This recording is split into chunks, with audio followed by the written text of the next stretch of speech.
Ito yung bollard, kung tawagin natin mga kaibigan, oh. Gawa siya sa halos lahat ng mga bollard ditong nakatayo mga kaibigan. Mapapansin natin hanggang roon sa may dulo, halos umabot na siya ng kahit mga kalahating kilometro, no mga kaibigan. Mga kalahating kilometro mga kaibigan, magmula rito sa may ano na to, sa may itinuro natin ng una, no, yung unang bollard na 4 na pirasong nakatayo. 4 lang yung natira dyan mga kaibigan. Gawa nga yung mga tracking na nagpaparada rito, eh dito sila na-atras, no, pag sila inabutan ng tawag rito truck ban, no, may truck ban pa rin dito mga kaibigan. So yung mangyayari dito mga kaibigan, kung sila ay magpaparada nito, no, dito mga kaibigan, kagaya nito mga kaibigan, iwasan ho natin talaga na masandalan natin itong mga bollard na to mga kaibigan, no, dahil ito ay malaking tulong sana to sa mga ano sa mga tao, no, o di kay babangga na umawa sila rito sa may pupuntang na ano na tapos na naanin, no mga kaibigan.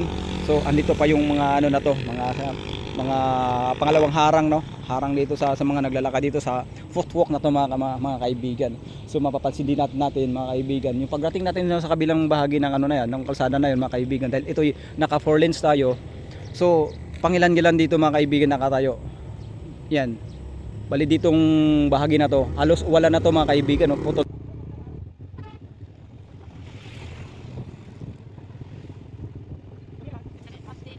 Naputol na ito yung mga bollard dito. So sa mga ano, no, sa mga kontraktor, no, dito sa mga kagaya nitong mga trabaho. So mapapansin natin, sobrang nipis nito mga kaibigan, no. Oh. Sa tingin niyo mga kaibigan, may tibay ba to? Bali inano lang to, no, hinukay lang siya rito. Tiniktikan yata tong bakanting ano, itong patuwak, tiniktikan lang, tapos ibinaon lang to ng diretso yung bakal. Then nilagyan na ng halo nitong paikot para magkaroon lang siya ng sandalan. Parang ano lang siya, parang display lang siya kung tatawagin. At ang masakla pa rito mga kaibigan, at yung pinakamasakla pa rito, lahat ng mga putol dito na dapat andito lang. Wala na tayong makikitang ano, no, mga putol dito na bakal mga kaibigan. Yun, baka pinagdadala na, pinukpok ng ano yung mga bakal, at paglabas ng semento pwede na may junk shop mga kaibigan. So yun, mapapansin hanggang doon yan sa dulo mga kaibigan, halos halos putol ho yung mga mga bollard mga kaibigan. So lesson learned, no, sa nangyari ron sa may NAIA, no, International Airport mga kaibigan. Lesson learned, dahil kung ginawa nyo sanang matibay yung ano na yun, yung bollard na kagaya nitong pinakita ko sa inyo na sobrang nipes nito, ayan, hindi sana natin inabot yung ganong kasaklap na pangyayari sa sa NAIA International Airport. Pansin ho natin mga kaibigan, andito ho tayo sa may sa may highway na to.